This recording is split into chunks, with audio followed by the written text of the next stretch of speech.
volta com o Bandeirantes Acontece, nosso horário tradicional para bater papo, para entrevista. E hoje a gente vai falar sobre a geração jovem, com aspectos bem específicos. Tem uma expressão que você já deve ter ouvido falar, que é a tal da geração nem, que nem trabalha nem estuda.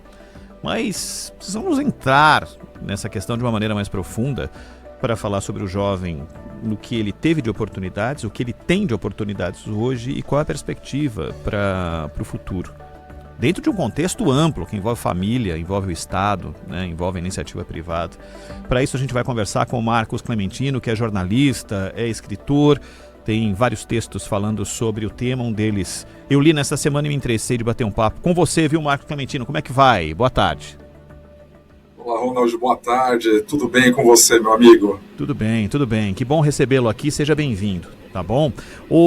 Prazer é todo meu. Valeu. Ô Marcos, eu queria começar falando pelo seguinte, essa expressão surgiu num determinado momento, aqui pelos anos 2000, porque antes não existia, né, essa expressão.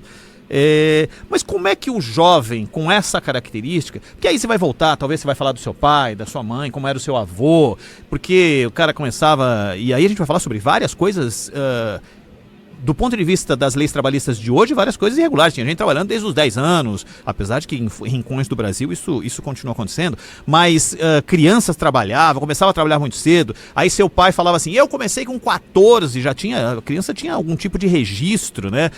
Começava como office boy e tinha que estudar, e estudava à noite.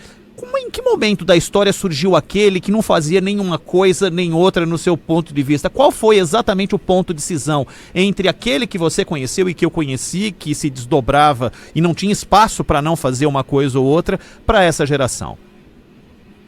O ponto exato, eu não tenho um registro aí na história, não tenho uma pesquisa exata falando isso, mas uma coisa que eu percebo é um movimento que quanto mais o tempo passa, mais aumenta aí essa questão de rede social, a facilidade de se ganhar dinheiro, entre aspas, né?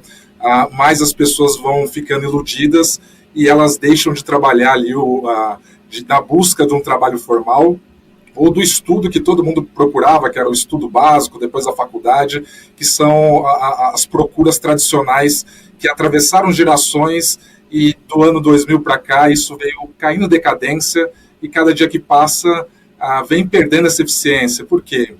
A gente vê, Ronald, muitos influenciadores que falam, poxa, eu ganhei 1 milhão lançando um curso X e ele não é professor. Ganhei milhões lançando uma música de funk ou jogando videogame. Tudo isso acaba influenciando aquele que trabalharia 8 horas por dia, numa escala que se discute aí muito aí do 6 por 1, para ganhar apenas um salário mínimo. Então, tudo isso, além de outros temas que a gente vai falar aqui, acaba desmotivando o jovem de forma geral, né, que ainda não tem o amadurecimento necessário para seguir e ter essa persistência que precisa do ser humano nas condições que a gente tem aqui no Brasil. Ô Marcos, eu estava conversando aqui com a Clara, que trabalha comigo no estúdio, ela tem 21 anos e ela trabalha e estuda, mas ela tem um pai que trabalha na educação e a gente estava falando exatamente isso antes de você entrar no ar, por uma coincidência, a gente começa exatamente nesse ponto. Ele no ensino fundamental 2, veja você, no ensino fundamental 2, tem alunos, e lá naquelas conversas entre professor e aluno que sempre surgem, né, em diferentes momentos da história, surgem, o que você vai fazer, o que você quer ser, e tinha uma galera que queria ser influenciador, não tinha história, quero ser médico, quero ser, os meninos que procuravam educação física para ser jogador de futebol, falam claramente que querem ser influenciadores. O impacto das redes sociais é algo brutal, né? Exatamente, eu tenho um filho de 12 anos e é mais um, né, não influenciador, né, mas gamer, porque onde a gente mora tem alguns gamers famosos, ele tem isso como a influência de vê-los ali presencialmente, também na internet, tudo isso influencia, até no meu caso, que nasci na periferia, na zona sul de São Paulo, na minha época era jogador de futebol, então a gente tem aquela ilusão do glamour, né, a gente vê que essas pessoas, elas, através do cargo delas, da profissão que foi escolhida, gerou-se dinheiro, mudou a realidade social e a pessoa ela começa a criar esse estereótipo achando que esse é o único caminho. E aí quando a gente pega da parte dos jovens de renda mais baixa, aquela menos favorecida, e é onde que tem um impacto maior, é onde esse estereótipo aumenta. Você vê na periferia que as pessoas imaginam que só existem aí 3 caminhos para ter sucesso financeiro, né? Digamos assim, um deles ser jogador de futebol, o outro deles entrar no funk, e o terceiro, infelizmente, entrar para o crime, ser um traficante, infelizmente. E aí o convite é justamente que a pessoa ela continue estudando, porque quantas e quantas pessoas se tornaram jornalistas, ao meu exemplo, empresários, arquitetos, então tem 1001 caminhos aí que a pessoa pode ter, mas por que as pessoas acabam ficando nisso, né? O nem não é só uma falta de vontade do jovem, o jovem não abandona a escola sozinho. Antes de ele abandonar, o Estado acaba abandonando ele, por falta de estrutura. Então é muito ruim também um jovem ele sair de casa para estudar, chega na escola, não tem estrutura, tem goteira, a escola precisa ser fechada por toque de recolher, tudo isso é ausência do Estado. E aí, de repente, vê a notícia na televisão de rombo de milhões, de Banco Master, de INSS, e a pessoa vai, é preso por um dia, coloca uma tornozeleira eletrônica, vida que segue, está com dinheiro no bolso, e essa pessoa não consegue. Então, tudo isso são fatores que desencadeiam essa desmotivação, Ronald. Só para acrescentar um fator, antes dele chegar na escola com goteira, ele usou o transporte público muitas vezes, tendo ficado 2 horas para ir, 2 horas para voltar, para tentar fazer essa conexão, porque nem sempre ele estuda perto de casa, é importante só dar esse destaque. E às vezes ele tem que fazer algum bico, alguma coisa, e a vida fica distante, a logística, a mobilidade passa a ser um desafio. Agora, o Marcos, eu queria te perguntar o seguinte, teve um determinado momento da nossa história também, que o ensino técnico passou a ser algo, falou, nossa, o ensino técnico é a saída, porque o ensino técnico ele não está ensinando conhecimento para a vida, ele está ensinando o conhecimento para trabalhar, né? É específico de uma determinada área, então você forma profissionais daquela área, né? Então, ensino técnico. E me dá a impressão, e você me diga que se eu estou errado ou não, será que a gente, ao longo do tempo, deixou de formar o cidadão com uma complexidade maior de compreensão de todos os assuntos, com a sociologia, a filosofia, um conhecimento maior de história, uma relação mais intensa entre professor e aluno com esses conteúdos, e as pessoas pensavam em apenas estudar para trabalhar, para encontrar um caminho de gerar renda para a família? Isso pode ter sido um momento que distanciou o jovem de buscar algo maior ou com a identidade dele? Não creio que seja isso. Acho que influencia sim, Ronald, e é interessante a sua pergunta, mas não creio que seja isso. Acho que é a mudança de velocidade do que as coisas acontecem. Cada dia que passa, o jovem está mais imediatista. A gente vive na geração TikTok, que um vídeo ele precisa de 30 segundos. Então, para a pessoa ter saco para assistir uma aula de 4 horas, com um professor que ele também não é tão qualificado e recebe muito mal do Estado, é muito difícil. Para estudar uma matéria que ela é colocada na grade, que a pessoa ela não quer estudar aquilo. Imagina a pessoa senta na sala de aula, ela vai ficar o ano todo naquela sala de aula para estudar uma matéria que ela não tem ali aptidão para aquilo, ela nunca vai estudar aquilo para o resto da vida, né? Ela não vai usar aquilo num trabalho futuro, e ela está com a cabeça programada, o cérebro programado para aqueles vídeos curtos de 30 segundos. Só daí a gente está culpando muito o governo e tem que culpá-lo mesmo, mas tem a questão da modernidade da tecnologia que mudou a forma de aprendizado também. Então, a forma de ensino tradicional ela ficou para trás. E esse também é um fator que influencia, impacta nesse assunto que a gente está tratando agora. Mas a gente tem que se adaptar a esse novo modelo, quando a gente fala de geração de conteúdo curtinho, porque dá a impressão que as pessoas querem conteúdo curtinho para qualquer coisa, né? Tudo tem que ser curtinho, tudo tem que ser rápido, Exatamente. Tem que ser imediatista, como você destacou, né? A gente é que tem que se adaptar, o ensino tem que se adaptar, tudo tem que se adaptar para essa realidade? Exatamente, a gente tem que se adaptar, porque senão a gente vai perder cada vez mais. E aí que entra o espaço que os influenciadores roubaram da mídia tradicional, que roubaram entre aspas, né, que acabou, quando a gente fala influenciador, parece também que todo mundo está fazendo algo errado, não. Então, o termo correto seria ter tomado espaço ali daquilo que a mídia tradicional, do estudo tradicional, porque eles viram esse espaço. Então, um vendedor de curso online, ele justamente entendeu como o cérebro atual funciona, ele usa como isca aqueles poucos segundos que sabe captar a atenção do cérebro para depois jogar um conteúdo mais relevante e mais longo, né? E infelizmente, quando a gente pega na escola, isso ficou atrasado. Eles não quiseram se adaptar à realidade ali do jovem atual.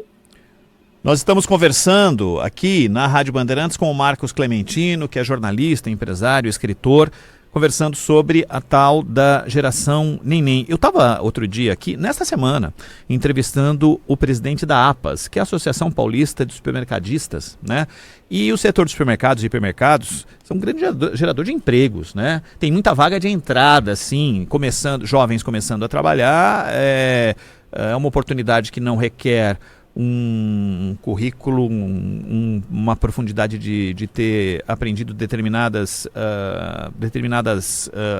pautas, e o salário, consequentemente, salário baixo, né, para esse setor. Mas são 37 mil vagas abertas e que eles não conseguem preencher essas vagas. E, invariavelmente, essas vagas são destinadas a jovens. Isso é um reflexo desse momento que a gente está conversando aqui?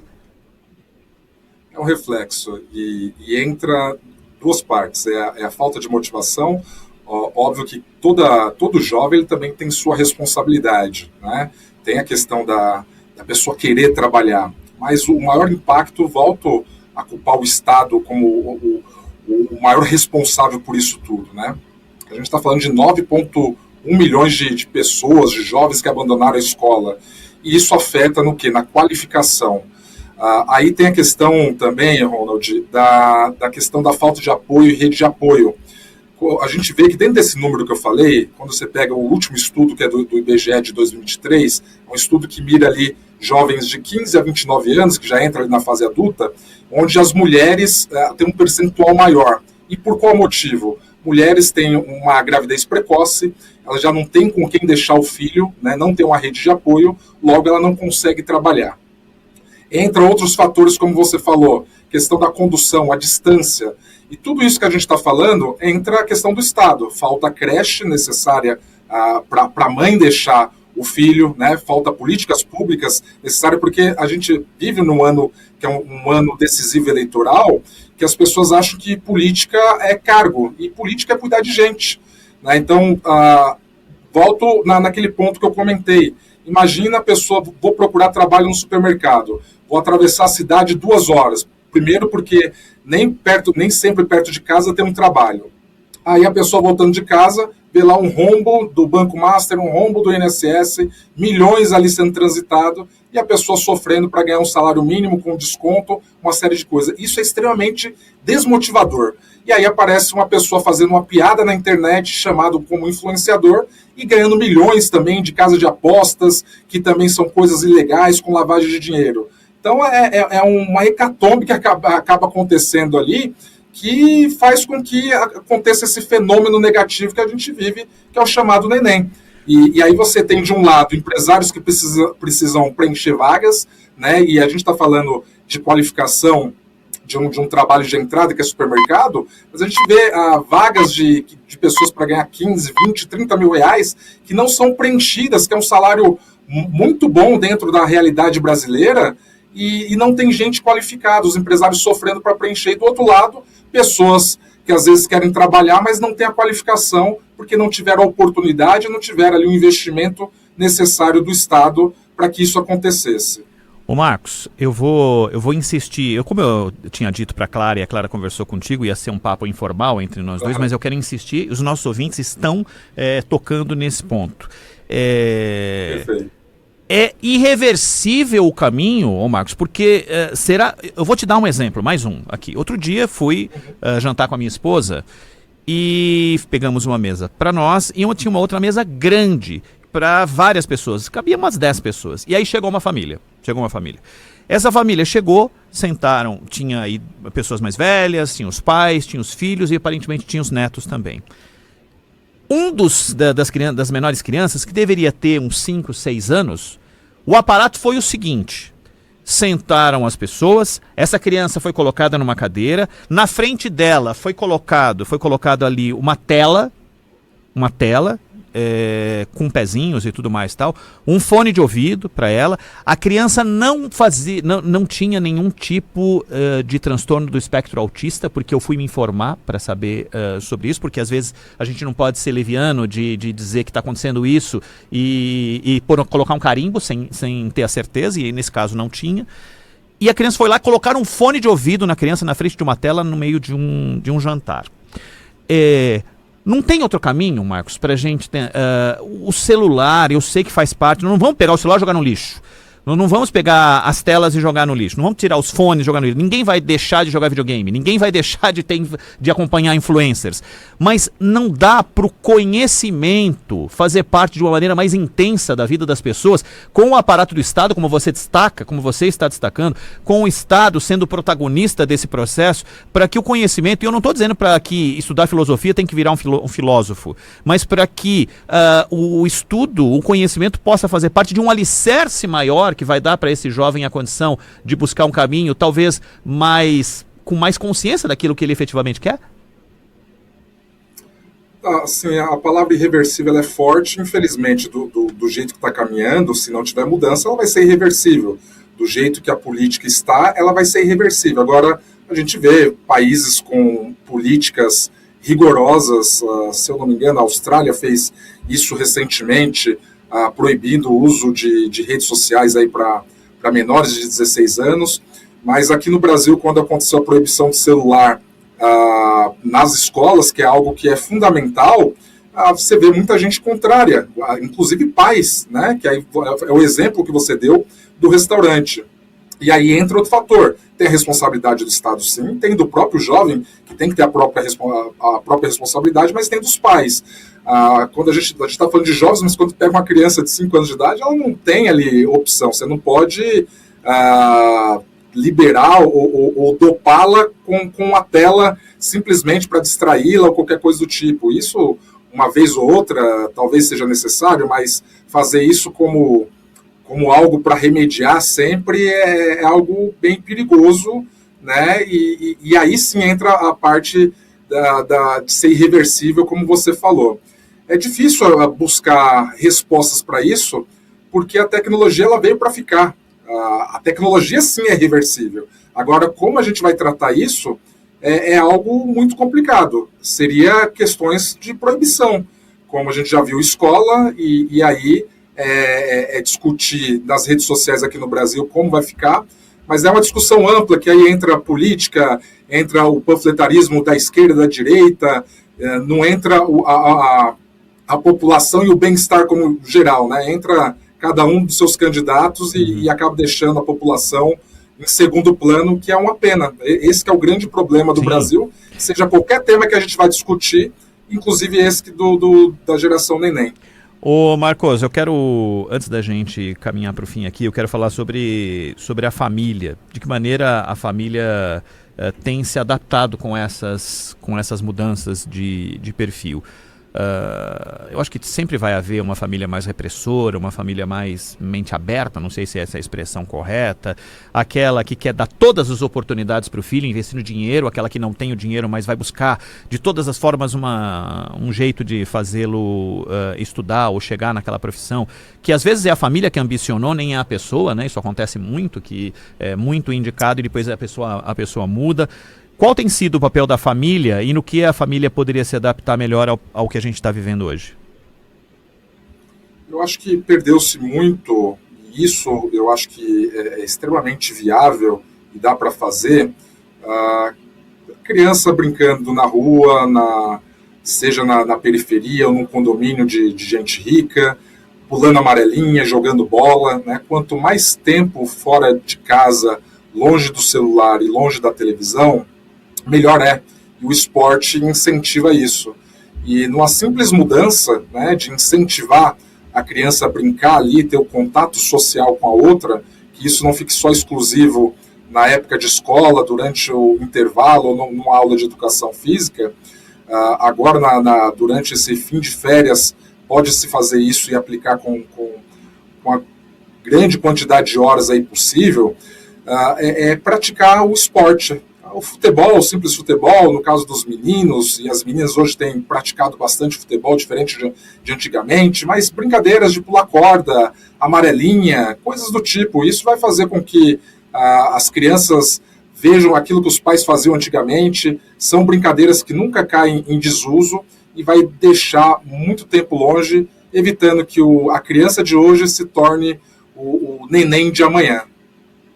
Esse, o Marcos Clementino, que é jornalista, empresário, escritor, tem os livros, se você colocar no Google aí vai encontrar o que já tem do Marcos Clementino e que muito gentilmente nos atendeu nesta tarde aqui na Rádio Bandeirantes. Ô Marcos, muito obrigado, viu, pela tua atenção aqui conosco, até uma próxima. Obrigado, Ronald, um abraço para todos vocês. Valeu.